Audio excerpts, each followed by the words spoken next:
Today we're going to talk about nutrition. That's why I've grabbed this table from my living room just to show you. Oh, sorry, I have not put my microphone, but I hope that you've heard me. So I will show you my nutrition hacks, my nutrition tips, and we're going to move because I hope that you know that I have a program, Movement Snack. And I will show you today how you can move like every hour. If your job is about sitting 8 hours in a row, you need to incorporate movement. I understand that movement every hour can be difficult because if you are working, if you are thinking, and you are in this mind flow, it is difficult to, you may lose your time and find yourself like sitting 4 hours. But in case you are in control of your time, I will show you very basic moves.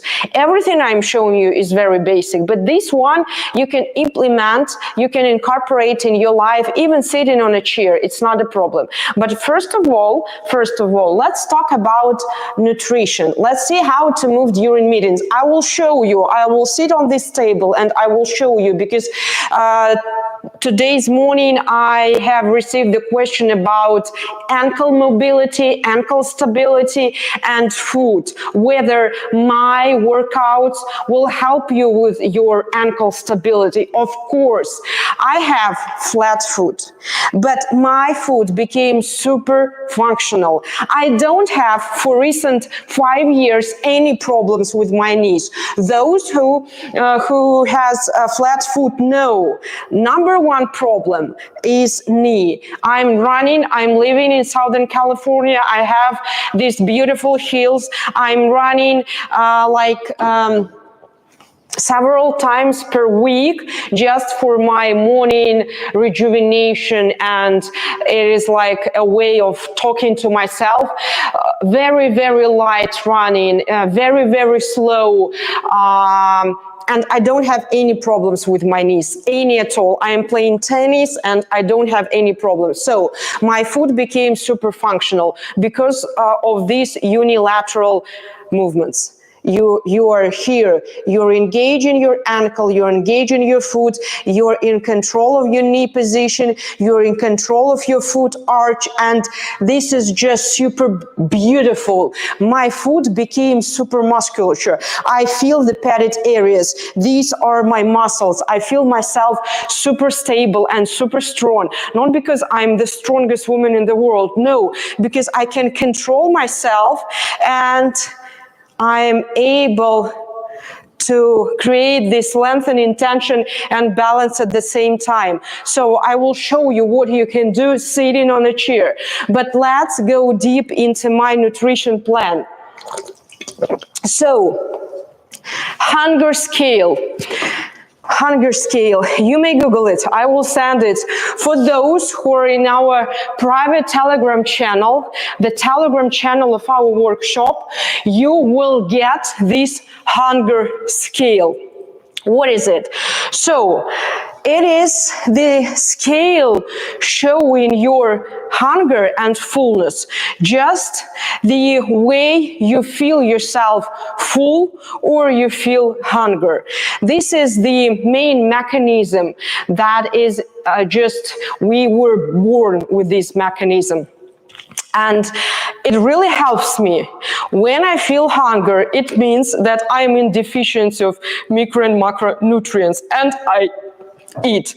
But when I am hungry, I never start my meal with sugary products, with carbohydrates, even with buckwheat or quinoa or pasta, never. First of all, when I feel real physical hunger, not just emotional one, I am eating fiber. I am eating broccoli. I am eating Brussels sprouts. I am eating greens, veggies. First of all, if I'm hungry. So every meal I start with veggies, not green one. your veggies shall be just of different colors. The more deep and purple, deep purple color, the more good it for you. But like you know this rule of rainbow plate. So pay attention to the color of the veggies. If today it is green, tomorrow let's grab some yellow, red. I speak about veggies, not about fruits. So this is the diversity of veggies on your plate. Then I'm going to eat protein and fat. So these are eggs. I will eat avocado.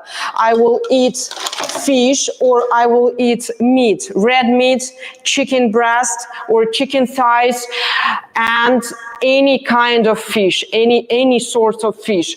Then I will add sauerkraut. This is the fermented food. It is really good for your digestion. So if we are women of around 40 and 40 plus, we are in our perimenopause stage. We need to support our body. We need to support our gut health. That's why we need this variability on our plate: veggies, greens, fermented food, protein, fat, and carbohydrates. But my first rule, if you feel hungry, if you feel hunger, you need to start your meal with greens and veggies, not with something sweet. From this rule number 1, we go to rule number 2, no snacks. But I understand it is difficult, like it is your habit, it is your pattern, it is maybe your emotional reaction to the outcoming stress. So let's keep your snack, but let it be not sugary. Let it be nuts, let it be Greek yogurt. You may even take coconut stripes, add to your Greek yogurt, add some nuts, and add some I don't know, blueberries or any berries you have. And these could be great snack for you. For me, it is easier not to snack at all. In this case, I control my hunger and fullness, and the meal, so my main indicator that I have not received enough micro and macronutrients during my meal is my craving of something sugary, something sweet after 2 hours after the meal, during 2 hours after the meal. It means that it was not enough. That's why during my second meal, which will gonna happen in 3-4 hours, I will add more protein. So for me, hunger after 2-3 hours of my meal means that I have not had enough protein. I will add more protein. That's it. It really helps. So rule number 2, you may snack, but let your snack be not sugary, not sweet. And if you're really craving for something to eat after 2 hours of your main meal, it means that you had not enough so in my opinion, you had not enough protein. Let's be honest. So rule number 3, I have my eating window. Let's say my breakfast happens at 7:30 a.m. So I have this 10-hour eating window, 7:30 a.m., 5:30 p.m. 5:30 p.m. will be my last meal. If you have snacks during watching TV, during talking to your friends, if you're drinking wine, if you're having cheese at 7, 8, 9, 11 p.m., it means that your eating window is really, really long, and you don't give your body time for restoration, for digestion. That's why pay attention to your eating window. In order to go to bed, to go to sleep with almost empty stomach, to let yourself just to give your organism all the energy to restore during your sleep. And your sleep quality will dramatically increase if you follow this rule of certain eating window day by day. So that was my third rule. My fourth rule, social jet lag. You may know this term. I will explain you. Social jet lag means that you're going to bed at the same time 5 days per week, and you're waking up at the same time 5 days per week. But on Friday, Sunday, or Saturday, you are having parties, you are having social events, you're flying a lot, let's say, and you are facing the consequences of this social jet lag, and it compromises your sleep. If you have not, if you don't have enough sleep, you are craving, you want to eat something sweet, you want to eat fast carbohydrates. So pay attention to your regimen. If you are the person who distracts from these social events, just do it less regularly. If you are thinking about your metabolic health, we need to make everyday choices. Go to the party, not go to the party. Like yesterday, so we had a class, and after the class, my friends, all mommies, all our Newport mommies had a brunch. And it was a brunch for gathering money for our school. I had an option to have a rest after 2 hours classes because I have class with you, I have Russian speaking class, or to go to the brunch. I prefer to have a rest. Of course, I need socializing. Of course, I need to support my school, the school where my kids go. But I need to donate. I will donate, but differently, in a different way. And I skipped this social event. So, and it happens every time. When I have a choice, I will choose myself and my health. It's like easy for me. So, rule number 5. We have 4 rules. Rule number 5. If you want to restore this natural mechanism of hunger and fullness, you need to feel your body. I have started observing my feelings about the food only after my such deep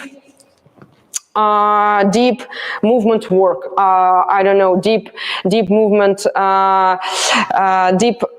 deep connection with my body through movement. And it helped me much. While I move, I really feel what is happening inside my body. I'm truly honest to myself. And of course, this does not look as attractive as, let's say, affogato. I like affogato. 1 scoop of ice cream with coffee. But this will give me energy. This gonna feed my gut with necessary microbes, and it will help me to live longer, happy life. Affogato with ice cream, it's a fun, it's a joy.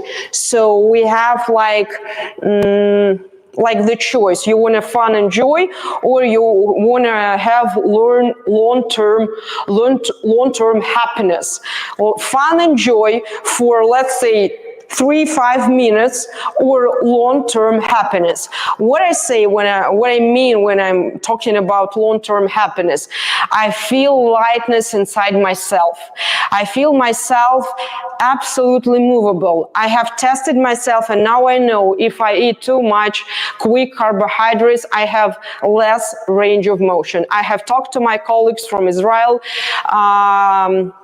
and we have met in Mexico, and my friend, Igor, he noticed the same. Like when I'm not full, but at the same time, I'm not hungry, I feel my body, I feel the whole range of motion, and it really helps.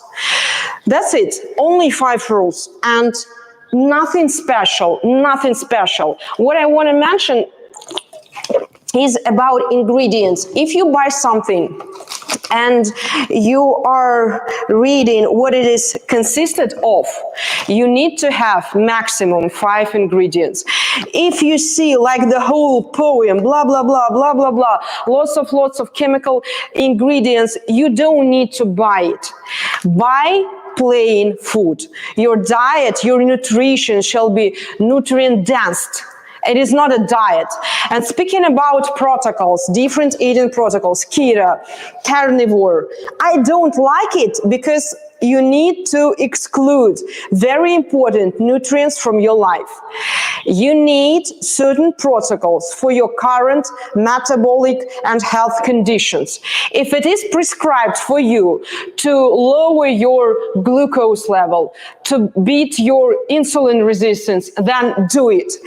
But do it very precisely to your certain needs. Do not do it because it is a trend, because someone, doctor of medicine or professor, told you that if you take the carnivore diet, you will lose 10 kilos in 2 weeks. No, that's not the way we can live longer life.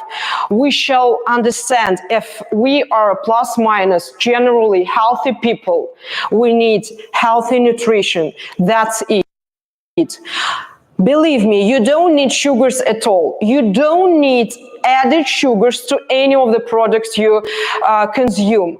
You don't need super sweet fruits. Like I was blamed, I've just was hated, and after my reels about don't have snacks, even an apple is a snack. Yes, I do not eat fruits when I am hungry. It will level up my glucose level. I don't want it. So fruits, yes, there is fiber. Yes, they are good for getting all the necessary vitamins. But if you have like mango, if you have bananas, take control of your sugar level. Eat them, but not as the main food, not as the main food in your current meal. Coffee plus banana, it's a food. And what you shall pay attention is like 1 croissant. So you feel fullness for 1 hour. But if you eat egg plus avocado, I don't have avocado because I had a breakfast at 7:30 a.m. and I ate a whole avocado. So egg plus avocado, you feel fullness for 3 hours. It's your choice. Croissant, 250 calories and protein, fat and fiber. It will keep you full for 3 hours, about 3 hours. And for me, it's like the real game changer, because before that, understanding of what and how I eat, I could, like, I'm doing my manicure or my haircuts, and I'm drinking coffee with 1 small and sweet candy or a piece of chocolate. And I was thinking, wow, it is so small. It doesn't hurt me, it's okay, but not. If you're hungry, this small piece of chocolate will gradually ruin your metabolic health. That's why now I drink coffee, I can drink black coffee, I can drink water and tea. This is, for me, is not a snack. I have been wearing for a month constant glucose monitor. I don't have any glucose spike when I drink coffee with almond milk. Almond milk, absolutely unsweetened. Almond milk means only almonds and water. So I drink coffee with almond milk, no glucose spike. That means I can drink it. Is it a snack? a kind of snack. When I don't have time, like I have a class or I have a meeting, but I don't have time to cook my veggies, to prepare my protein, I will drink this coffee, I will have a call, and then I will find time to prepare my food. It is always fresh. With veggies, how I cook veggies, I do not fry them. I put them in super hot water, then for 5-10 seconds, then in super cold water, just to keep all the nutrients inside the veggies, and I eat it. Just salt, pepper, olive oil. So what I drink, what kind of oil I drink on everyday basis? MCT oil. I add MCT oil to my black coffee. I really like it. It helps me.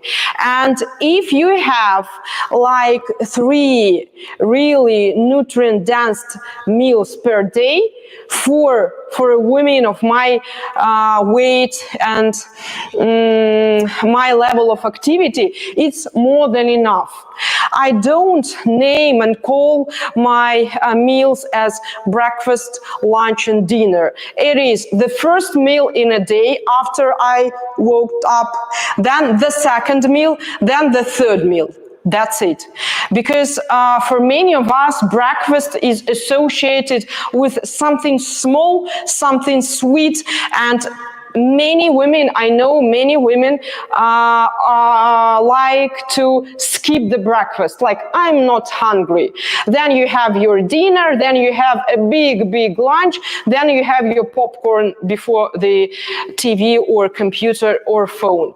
So my breakfast is the golden rule. If I had enough nutrients during my breakfast, I don't feel any cravings, any hunger in the evening.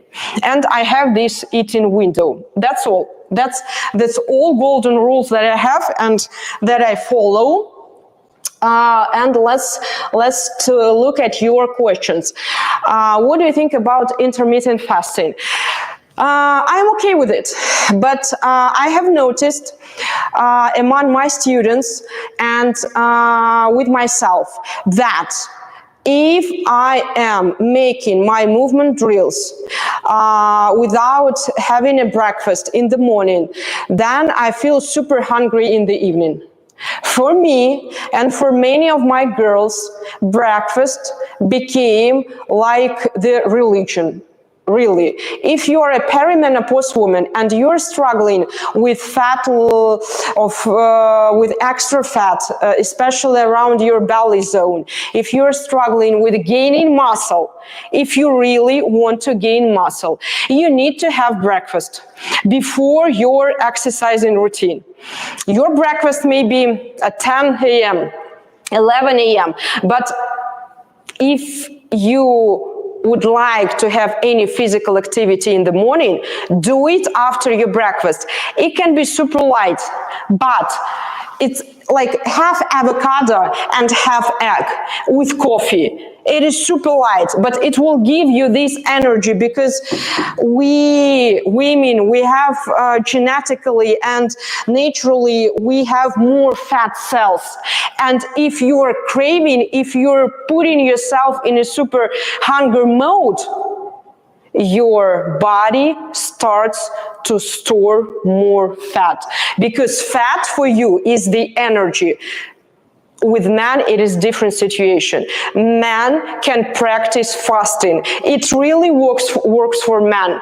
They switch to this new mode of getting energy. But for women, it is important because we have our cortisol level, we have our stress, and our hormonal system is too sensitive to cortisol, to stress.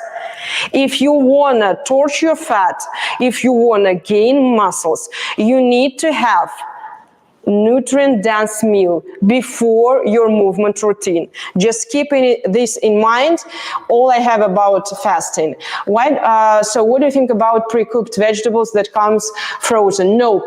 Frozen, if you don't have any option, of course you can eat it. But for me, fresh veggies, they have all nutrients we need to get. And frozen veggies, they have are losing many of the nutrients. That's why if they are superheated, they lose it. And during so any attempts to do with veggies really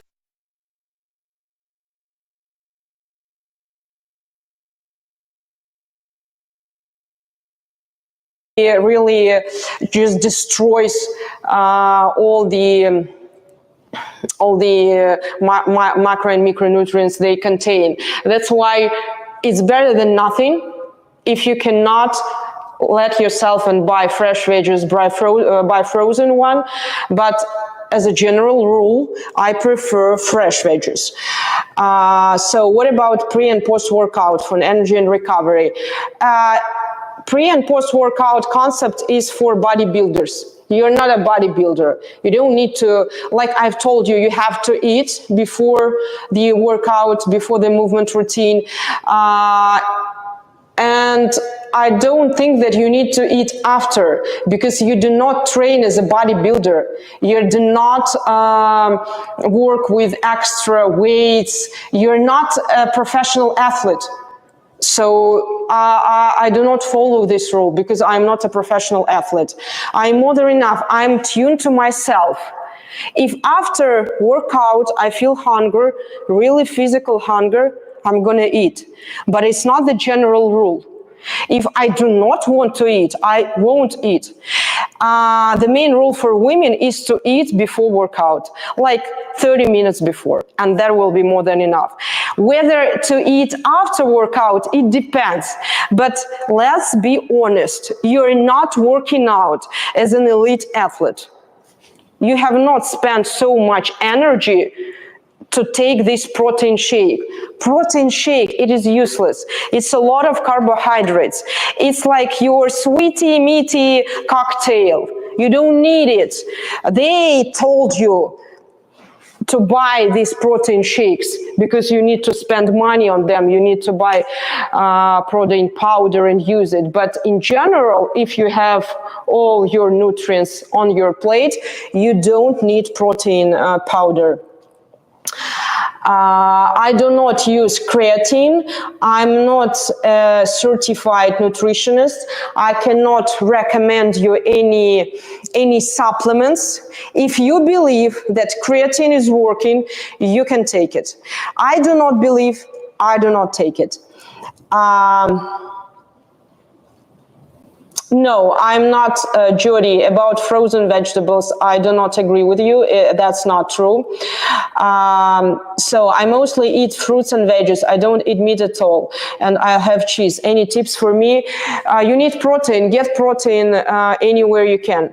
If you want muscles, if you want to support your body during perimenopause stage, you need protein.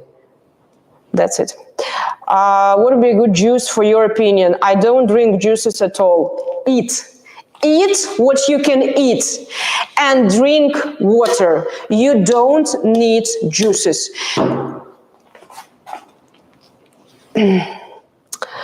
Nice to see the nylon Belgium. So great. Now let's move. Maybe I'm very strict with myself, but really, everything you need is just water. Even coffee and tea. It's a kind of joy. It's a kind of relaxation. I'm okay with these drinks, but juices, nope. Nope. You can eat it. Eat your greens. Why do you need to make juice of it? You can eat it. You can eat it and then you can drink water.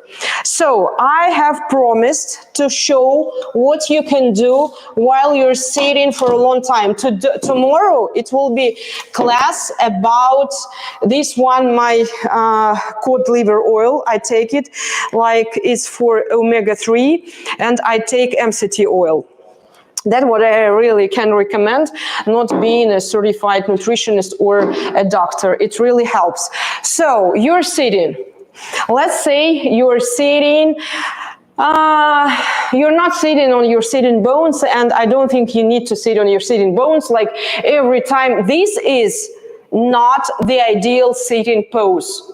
This is a robotic pose. Nobody sits in this position. It's just useless, because sitting in this position for a long time is the same harm as you're gonna sit like this or like this. So you're sitting, you're having a meeting. What you can do?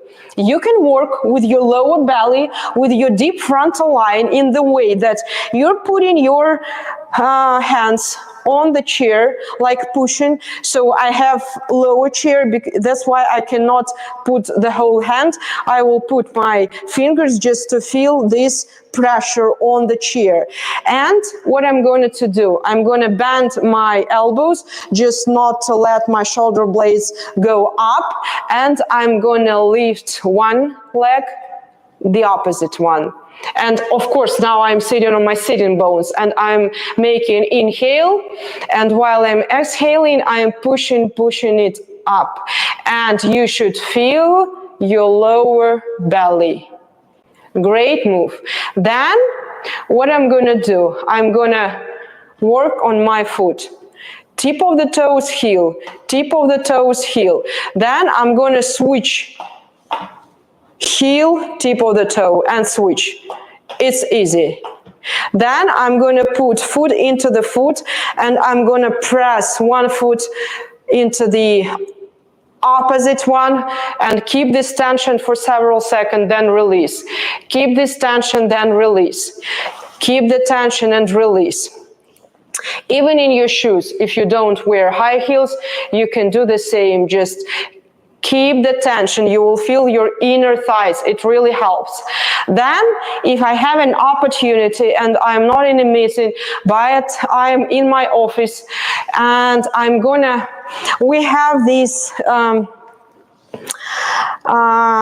position for a long time when we have certain angle in our hip joint. So we need to bring it back 180-degree angle. So just work with your pelvis, go down and up. Keep this nice 180-degree angle and go down to the edge of your chair. Again, a 180-degree angle. And what helps you to get this angle? Move your knees forward and a little bit down. Forward. Keep the angle. Forward. Keep the angle. Great. What else you can do? You can lift one leg. Try to take it here. It depends, of course, on your mobility, on your flexibility. You can grab, but try to keep it straight. You can grab it around your shin or around your knee. So the ideal position is this one.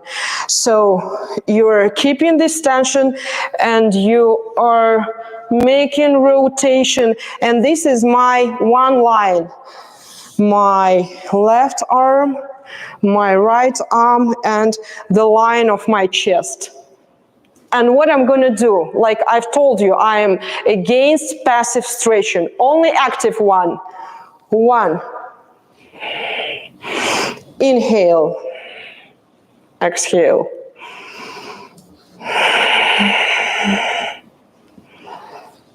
The beginner version. But try to keep it straight. The next version, you're gonna do bending your one side and reaching. My right arm is trying to reach my right foot. So I'm making this lateral bend, lateral tilt, and I'm feeling how I'm opening up my lateral sides of my torso. Great motion. You can do it anywhere. And from the other side, the same. Just rotation, then add frontal plane. It's really good. Beginner version, advanced version. What else you can do? You can grab one knee, the second one. You can grab your whole leg, keep it straight, shin, knee, but keep it straight, and bend your knee. And while you're bending your knee, push it backward, like you're trying to reach the back wall with your knee. It is so good for your lumbar spine. Again, for beginners. You will ask me how I can do it if I am in my office. If you're in your pants, you can do it. If you're in your skirt, I will show you what you can do. This is just so great motion. Now, stand up. If you were sitting alone, just stand up. And we were doing these moves with your pelvis. If you remember, yesterday we were dropping it up and putting it down, dropping it down and putting it up, sorry. So now we can do the same. Wide stance. Move, shift. Then drop one down. Then with this position, move it to the right and change the position of your pelvis. Left, change the position of your pelvis. Right, change the position. And then make it with more fluidity. If you're a man, you should do it. It's not like a girl's stuff. It is your pelvic mobility. It works great. Then, just to remind you, our T-spine, our thoracic spine, is moving in the same way as our pelvis. Shift, tilt, shift, tilt. Feel the range of motion. I'm going here. This is the maximum. Then I'm change the direction. I'm going here. And make it with your pelvis. Just your pelvis. Make this tilt and shifting, and your T-spine makes the same. That will be more than enough for you to change the position of your body and to add some movement. If you're gonna start with these motions every hour or every 2 hours or every time when you have noticed that you were sitting a lot, it will help. Just this motion, sitting on the chair and in vertical position, moving your pelvis and your thoracic spine. Your thoracic spine makes the same motions. If you really have this body map, you know how to move yourself, because you know that you have your midline. You can move along this midline, 3 dimensions. It's easy. So it's all easy with nutrition. It's all easy with movement. I've been asked whether the student asked me whether I should quit from my usual exercising routine and do just your stuff. No. Everything I'm giving you is to go deep into your body and understand the movement itself. And if you have your, let's say, exercise and gym routine, you will feel your body absolutely differently in this routine. And it will help you to get more benefits. Or you can work in my format, in my protocols, and you will gain the same benefits. But if you really like playing tennis, going to the gym, if you really like barbell squats, you will feel them differently. You will just not get, you will not be injured. You will not feel any stiffness. You will grow yourself up because you have developed this constant dialogue with your body. And the moves I give you really helps. So that's the main goal for me. You combine, you play with yourself because you're absolutely independent person. And I'm not here to tell you, do this particular move and you will get these results and your metabolic panel will be improved in that way. It is just your responsibility to track, to observe, to implement, to move, to eat, to sleep, to manage stress levels. That's it. If something cracking in your spine and you don't feel any pain, it's normal. Because absolutely, you're right. When you're moving your spine, what happens? You start moving, you start hydrating your lumbar spine. And it is absolutely important if you have stiffness, if you have pain, because you cannot move your lumbar spine. Your lumbar spine can flex and extend. And everything happens with the lumbar spine is dependent on your T-spine and your pelvis. That's why that you feel something in your spine. It's absolutely normal if you don't feel pain. So male to work out, whether they do it for bodybuilding or toning up. So all men, all males, I have testing for you. Are you able to make like 10 ideal push-ups? Ideal. Do you feel your torso? Are you able to do ideal squats? Do you have enough balance? You have the same body. You can do the same what I've provided you. But because you're stronger, you may add more weights. If you feel yourself in the way I have shown, you may add more weights. Like your usual deadlift, doing your deadlift, then switch and make unilateral work. You may grab some weights, 20 kilo, 20 kilo. Try to make this single work with 20 kilos plus 20 kilos with 40 kilos. What I see in the gym when I'm training my husband, all men, like, I've heard professor told to her in one podcast, women is not a small man. So women is not a small man, but what I see with men, can you give me a kettlebell, the small one? I will show you. It seems like men are strong, they can lift weights, but what I see in the gym, you men don't have this integrated tension in your body. You don't have this awareness of what happens in your body. I have 9 kilos. And when I see men grabbing kettlebell, they are shaking. I don't feel that they have this understanding of deep frontal line keeping them. And I'm just holding this kettlebell with my lower belly and my shoulder blade in neutral position. And I can do a lot of stuff with this kettlebell because I control my body.